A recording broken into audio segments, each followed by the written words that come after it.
أصلي حسن نور عبادة ومد كميدا موادنينتا تاريخ Soomaaliya ka dhex muuqda had iyo jeerna lagu xasuusto in astaana ku dayasho mudan ay tahay qaranka maanta ayaa lagu soo dhaweeyay magaalada caasimadda ee Muqdisho oo ay dib ugu soo laabatay waxaana si qiiro leh u soo dhaweeyay haweenka Soomaaliyeed iyo sidoo kale mas'uuliyiin ka tirsan dawladda federaalka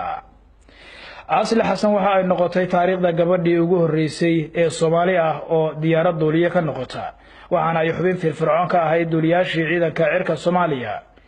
burburkii dawladda militariga kadibna Asli waxa ay ololeeyo u ahayd nabadda iyo isu keenida bulshada Soomaaliyeed gudoomiyaha haweenka qaranka Soomaaliyeed Marwo Batuulo Axmed Gaballe ayaa ka hadashay soo dhaweynta maanta ay u sameeyeen Asli Cabaade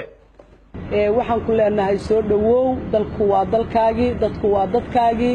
way ku jecel yihiin adiguna hilowgii iyo halgankii iyo jacaylkii aad dadka iyo dalka u qabtay waxa Ilaahay maanta kula kulaysiiyay dalkii oo nabada dadkii oo nabada cirkii oo darooraya oo roob ka da'ayo iyo dhulkii oo barwaaqo ah Ilaahay idinkiis waxaan ku leenahay ku soo dhawow dalkaaga hooyo Maama Asli Xasan Nuur Cabaade ayaa si qiiro leh waxa ay ugu mahadcelisay dhammaan bulshada ka qayb qaadatay soo dhaweynteeda marka anigoo dalkaygii hooyo ku soo noqday Muqdisho waa caasimadeena Soomaaliya xusuus weyn bay igu filan tahay sababta waxa weeye hadda markaan soo degaynay long finalka ku soo jirnay ilinta iga da'aysay sababta waa meesha ku duuli jiray marka garoonka markaan maartay runwayga aylaska soo approach gareynay wixii dhan ba maartay ii sawirnaa marka calooshan ka ooynayay waana farxad weynna way ahayd alxamdulillaah rabbil caalamiin maanta ilaahay haduu igu soo simay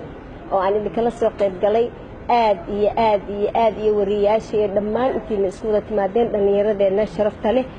madaxda gidi dhammaan aad baan idinka mahadnaqayaa soo dhaweynta sharafta leh isoo dhaweyseen 9 September 1976 ayay Asli Xasan Nuur Cabaade kicisay diyaaradii ugu horeysay oo nooceedu ahaa Cessna 150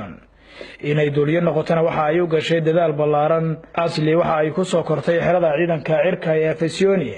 qoyska Asli kaligeed ma aysan ahayn ciidanka oo waxa ku weeliyay ciidamada xoogga qaar kamid ah xubnaha qoyska oo ay kamid yihiin Caasho Xasan Maxamed Xasan iyo Maxamuud Xasan sidoo kale labada waalid ee Asli waxa ay kamid ahaayeen ciidamada ammaanka muddooyinkii ugu dambeeyay waxa ay ku nooleed gobolka Texas ee dalka Mareykanka waxaana ay Asli weli diyaar u tahay in ay u shaqeyso qaranka oo ay soo saarto duuliyaal cusub Axmed Cali Kaahiye warbaahinta qaranka magaalada Muqdisho